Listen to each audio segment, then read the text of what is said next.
ہمارے چینل کو سبسکرائب کریں اور بیل آئیکن کے بٹن کو دبائیں۔ مرد کے تقوی، پرہیزگاری اور حلال و حرام کمائی ہونے میں عورت کا بہت عمل دخل ہے۔ ایک بزرگ 5 وقت کی نماز اشراق و چاش تہجد باقاعدگی سے پڑھا کرتے تھے۔ ایک دن زوجہ محترمہ کو کہنے لگے کہ تم صرف 5 نمازیں پڑھتی ہو، کبھی تہجد بھی پڑھ لیا کرو۔ بیوی صاحبہ نے بات سنی اور خاموشی اختیار کر لی۔ دوسرے دن بابا جی بمشکل فجر کی نماز، وہ بھی آخری وقت میں پڑھ سکے۔ آنکھ کھلنے کا نام ہی نہیں لے رہی تھی۔ بیگم صاحبہ کو کہتے ہیں، آج پتہ نہیں کیا ہوا، فجر کی نماز مشکل سے پڑھ سکا ہوں۔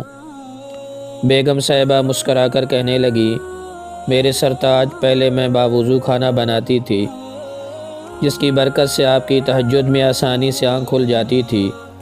کل آپ نے مجھے طعنہ لگایا تو میں نے رات کا کھانا بے وضو بنایا، جس کی وجہ سے آپ کی تہجد تو گئی، آپ کے لیے فجر کی نماز پڑھنا بھی مشکل ہو گیا۔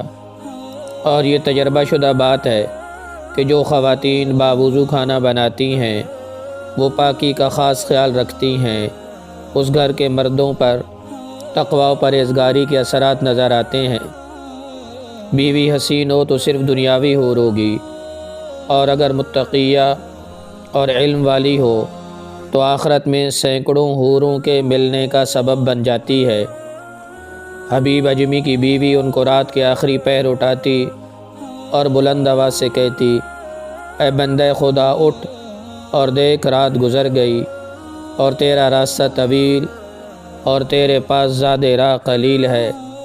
صالحین کے قافلے ہمارے سامنے سے گزر گئے اور ہم یہاں تنہا رہ گئے۔ جن نفوس قدسیہ کی ازواج ایسی ہوں تو ان کی زندگی پاک و صاف اور یہی جنت کا عکس ہوتی ہے۔ خواتین مردوں کی بازو نیکی و عبادت میں بنے، مردوں سے آخرت کے انعامات کا تقاضا کریں، نہ کہ فانی مال کی طلب میں حرام کمانے پر مجبور کریں۔ خواتین کی نیکی و بدی کا اثر نسلوں میں جاتا ہے، لہذا عارضی آسائش کے لیے نسلوں کا بیڑا غرق مت کریں۔